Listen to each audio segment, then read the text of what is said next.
तो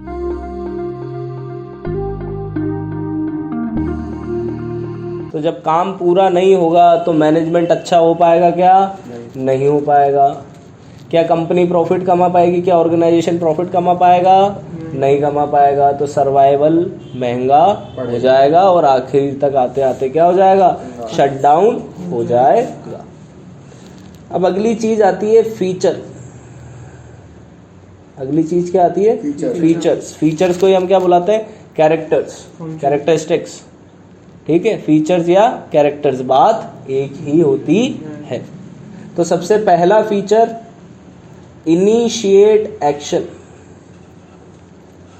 यानी कि प्लानिंग हमने पढ़ा मेंटल एक्सरसाइज है, ऑर्गेनाइजिंग पढ़ा, रिलेशन एस्टेब्लिश करते हैं, रिपोर्टिंग रिलेशनशिप बनाते हैं, ऑर्गेनाइजेशनल स्ट्रक्चर क्रिएट करते हैं, स्टाफिंग में रिक्रूटमेंट करते हैं, सिलेक्शन करते हैं। लेकिन अभी तक काम करना तो हमने शुरू ही नहीं किया था।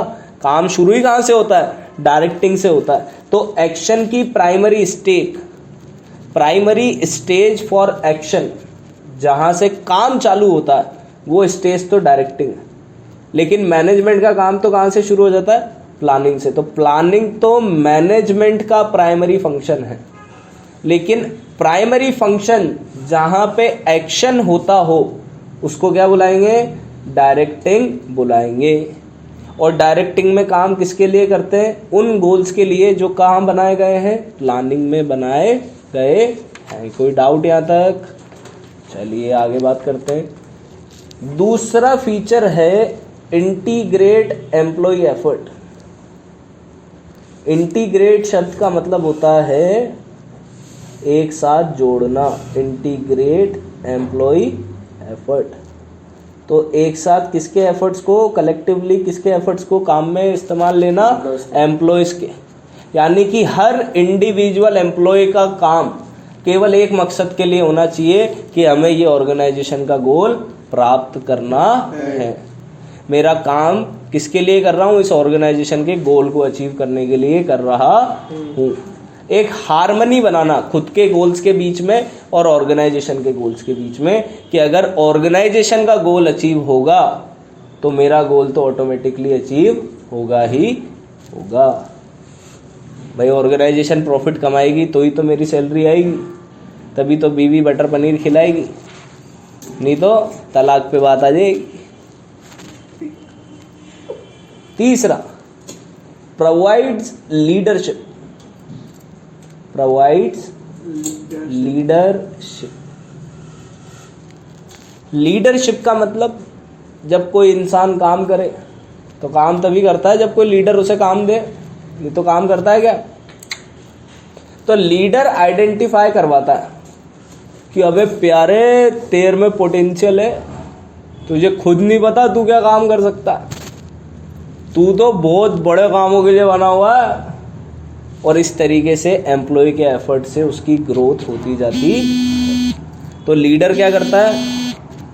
मोटिवेशन करता है, और इससे क्या होती है? इफेक्टिव डायरेक्टिंग होती। अच्छा, जितने भी चेंजेस लाने हैं, changes for growth, changes for growth, जितने भी आपको चेंजेस लाने हैं वो सारे कहाँ पे लाए जा सकते हैं? डायरेक्टिंग में। क्योंकि जो सोचा था वो कहाँ कर रहे हैं? डायरेक्टिंग में आके कर रहे हैं। तो होता ही है सर कि जब हम कोई काम सोचते हैं और जब हम काम करते हैं तो दोनों में थोड़ा सा अंतर होता है। जब हम काम करने लगते हैं तो हमें लगता है नहीं, इसको ऐसे भी किया जा सकता है। तो यही वो फंक्शन है जहाँ पे चेंजेस भी लाए जाते हैं। If you want to make some changes then make directing function. ठीक है, यहाँ पे एम्प्लॉयज़ को रेस्ट्रिक्ट किया जाता है कि आप चेंजेस का, यूजुअली तो रेस्ट्रिक्ट किया जाता है कि आप जो बोला है वो ही करें, लेकिन फिर भी कुछ इंसेंटिव्स ऑफर किए जाते हैं सजेशंस के लिए, फीडबैक के लिए, कि अगर आप कुछ बेहतर चीज़ हमें सजेस्ट करते हो, अगर आप हमें कोई बेहतर चीज़ सजेस्ट करते हो तो फिर आपके ऐसे चेंजेस को क्या किया जाएगा? अडॉप्ट किया जाएगा। अगला, provide stability. provides stability. Effective directing helps in cooperation and commitment of subordinates. अगर हम किसी इंसान से काम करवाते हैं तो धीरे धीरे हमें उस पर भरोसा होता है और उसको हम पर भरोसा होता है कि हाँ सेठ जी टाइम पे पगार देते हैं, अरे नहीं यार ये लड़का सही से काम करके जाता। तो वहीं से क्या होता है कि दोनों के बीच में जो वर्क का कमिटमेंट है वो पूरा होता जाता है और आपको लेबर के साथ क्या मिलती है, स्टेबिलिटी मिलती है। आप सोचो कोई ऐसी मोमो की दुकान हो जहाँ पे लेबर आए दिन काम छोड़ के जा रही हो, तो उसकी मोमो की दुकान ज़्यादा टाइम चल ही नहीं पाएगी क्योंकि वहाँ पे स्टेबिलिटी नहीं है। तो ये तो हमारा हुआ इंट्रोडक्शन डायरेक्टिंग को लेके कि डायरेक्टिंग क्या है और डायरेक्टिंग के फीचर क्या है। अब हम बात करते हैं एलिमेंट्स